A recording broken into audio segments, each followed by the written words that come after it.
Hi everyone, コアラです。今日の英語で雑学は The country where 80% almost shared one last name 一つの名字が国の半分以上を占めることもあるんです。その歴史と背景を一緒に見ていきましょう。では最後までお楽しみください。Okay, flex of the day. I have 5 friends named Smith. 5. I'm basically a people magnet. That's not a flex, that's arithmetic. Smith is the single most common surname in America. Exactly. So I know the popular people. And even so, it's only about 0.8% of the population. Roughly 1 in every 125 people. Most common surname in the entire country, and it's still that rare. That's how spread out American names are. Huh. So 5 Smiths is just normal. 5 Smiths is a rounding error. But here's the thing. There are countries where the most common surname isn't 1 in 125. It's 1 in 5. There are places where half the people you pass on the street share just 3 surnames. Half? That's chaos. And there's one country that very nearly ended up with 80% of its people sharing a single surname. Almost. 80? What stopped it? We'll get there. Today we're running the World Championship of Surname Concentration. 3 titles up for grabs. The Proportion Champion, the Raw Numbers Champion, and the one I'm calling the Phantom Champion. Wait, if a whole country has the same surname, doesn't that wreck things? Like in soccer, you wouldn't be able to tell who passed to who, or who actually took the shot. Hold that thought. You're going to be more right than you know. Let's start with the country everyone thinks of first. When I say a nation drowning in one surname, what's your gut? Oh, easy. Korea. Everybody's named Kim, right? I've definitely heard that. Good instinct. Korea is a serious contender. 3 surnames, Kim, Lee, and Park, cover about 45% of the entire population. 45% on 3 names? And Kim alone is about 21.5%. 1 in 5 Koreans. Why Kim specifically? Did somebody just really like the sound of it? It was the prestige name. Kim literally means gold, and it was the surname of the ancient Silla royalty. So it carried status, wealth, power, the works. For most of history, ordinary people in Korea didn't have surnames at all. Then surnames slowly became something commoners could earn, be granted, or, later on, basically buy.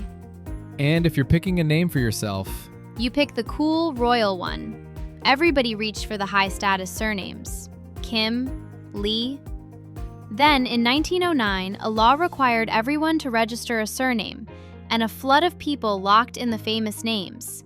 That was the final push. okay, so 1 in 5 is a Kim. That means all the Kims are basically one giant family, right? Big reunion, terrible name tags? No. This is the part people get wrong.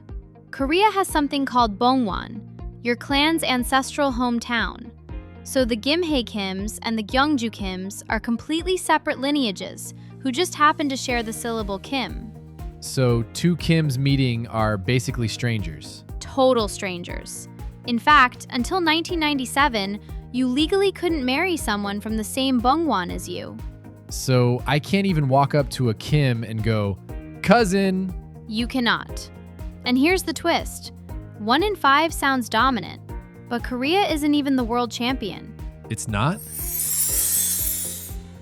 Not even close. The proportion title goes to Vietnam. The surname Nguyen. How do you even... Roughly Nguyen. 1 syllable. And estimates put it around 40% of the entire population. 40? Korea's biggest was 21, and that was the favorite. It gets better.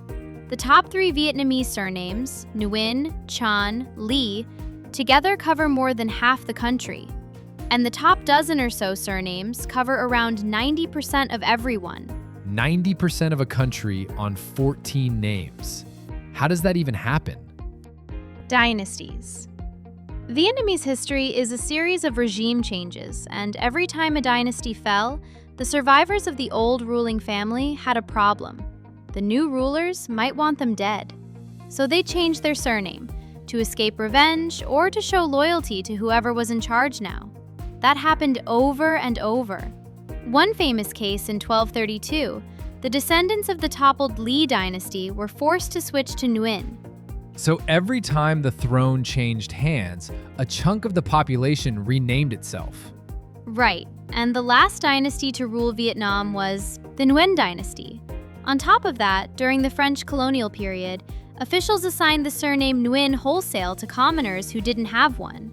Stack all that up, and you get 40%. Wait, go back to my soccer thing. I told you you'd be right. There's an actual moment from a soccer match where a player got a hat trick, 3 goals, and fans genuinely couldn't tell from the names whether one guy scored 3 times or 3 different people scored once each. Because All Nguyen. I knew it. That's my one contribution to this channel, and I'm taking it. There's an even better one. A high school in America had a yearbook photo of 8 girls, all surnamed Nguyen, none related. So they added a caption underneath. We know what you're thinking, and no, we're not related. That's the most efficient sentence ever written. And Nguyen doesn't stay in Vietnam. Wherever Vietnamese communities went, the name went with them. And because it's so concentrated, it punches way above its weight abroad. Like where? Australia, for one. Nguyen is one of the most common surnames in the country. In Melbourne, it got close to overtaking Smith. My boy Smith, under threat. But the wild one is Iceland. Quick question. What's the most common family name in Iceland? I don't know, something extremely Viking. Thorson, Bjorn's daughter, something with a fjord in it. Trick question. Most Icelanders don't use hereditary family names at all. They use patronymics. Your last name is built from your father's first name, son of or daughter of. So those aren't really inherited surnames in the usual sense. Okay, so then what is the top inherited surname? Nguyen. The most common family name in the land of the Vikings is Vietnamese? Because almost nobody else there has a permanent hereditary surname to compete with it. Last name standing. That's the most chaotic fact you've ever told me. And you've told me a lot of facts. Now, proportion is one way to win, but it's not the only scoreboard. Next up, pure head count. The most human beings answering to a single surname. Has to be Nguyen again, right? 40% of a country. 40% of Vietnam. But Vietnam has around 100 million people. China has 1.4 billion. So the raw numbers crown goes to China. The surname, Wang. How many Wangs are we talking? About 101.5 million. 100? The only single surname on Earth carried by more than 100 million people. And it's a photo finish. Second place is Li at about 100.9 million. Third is Zhang, around 95 million. Those gaps are nothing. That's a recount. Here's the scale. Wang and Li combined approach the entire population of the United States. 2 surnames.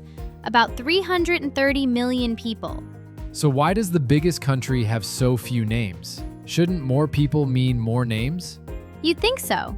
China uses only about 4,000 surnames, and the top 100 cover roughly 85% of everyone. A lot of the big surnames come from ancient state names or place names. There were naming taboos that discouraged variety. And here's the modern kicker. China runs on digital systems now, and those systems only handle a standard set of characters. Meaning, if your surname uses a rare character, the computer can't process it. People couldn't open bank accounts or sign up for phone plans. Something like 60 million people ran into this, and many just gave up and changed their name to a common one. so the rare name is the one that ruins your life. I had it backwards. I thought common was the problem. In a fully digital country, being unusual is the inconvenience. Oh, and one bonus title. We've done surnames. The most common first name in the world? John? Muhammad? Muhammad. Over 150 million people named after the Prophet. It's actually held a Guinness World Record as the most common given name on the planet. And now the one I promised you, the Phantom Champion, the country that almost hit 80% sharing one surname. Right, the 80%. Who is it? Mongolia. And the reason it's phantom is that it never actually happened. It was stopped on purpose. Here's the setup. During the socialist era, from roughly the 1920s to the 1990s, Mongolia basically abolished surnames. People went by given names only. For about 70 years, clan names just faded out. A whole country with no last names? For generations. Then, after democratization, the government decided everyone needed to register a surname again. The problem? Most people had no idea what their old clan name even was. So what'd they put down? Two kinds of people. Group 1. I am descended from Genghis Khan. Group 2. I have no clue. I'll just pick the famous one. And both groups reached for the same name, Borjigin, Genghis Khan's own clan. Oh no. Everybody claimed to be related to Genghis Khan. Which would have made an enormous share of the country, potentially the overwhelming majority, all Borjigin. At which point the surname tells you nothing. The whole registration is pointless. So how do you unring that bell? The government pushed back. Basically, go actually trace your lineage, and if you genuinely can't, we'll assign you a different clan name. They steered people off the stampede. And it landed at Borjigin settled at around 20% of the population. 20. That's Almost exactly the same as Kim in Korea. The phantom 80% got talked down to 1 in 5 by paperwork. a nation tried to all be Genghis Khan and got stopped by a registration office. That's the most bureaucratic plot twist in history. So, your 3 champions. Proportion. Vietnam's win, around 40%. Raw numbers. China's Wang, about 101.5 million. And the phantom champion? Mongolia's Borjigin, that came within a clipboard of 80%. I came in thinking this was about Korea, and I leave knowing a Viking country is secretly Vietnamese. And that's the real point. A country's surname concentration is basically a fossil. It records who held power and when everyone got registered. Korea reached for the royal name. Vietnam got overwritten every time a dynasty fell. Mongolia froze at the exact moment it filled out the forms. The history isn't on the map. It's in the names. Okay, but real talk. My 5 Smith friends. Where does that rank? Statistical noise. 1 in 125, remember? In Vietnam, you could have 10 friends all named Nguyen, and that would be completely normal. You just deleted my entire personality. Run out of things to talk about, and I'll bring up given names next time. There's a championship for those too? Muhammad already won. Subscribe and find out who's second.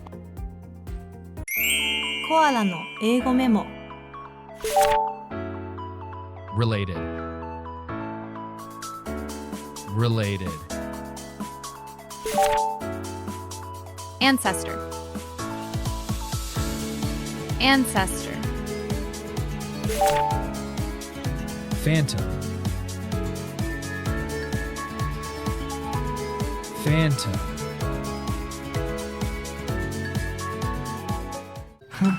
動画のどこに出てきたか探してみてくださいね。ご視聴ありがとうございました。チャンネル登録よろしくお願いします。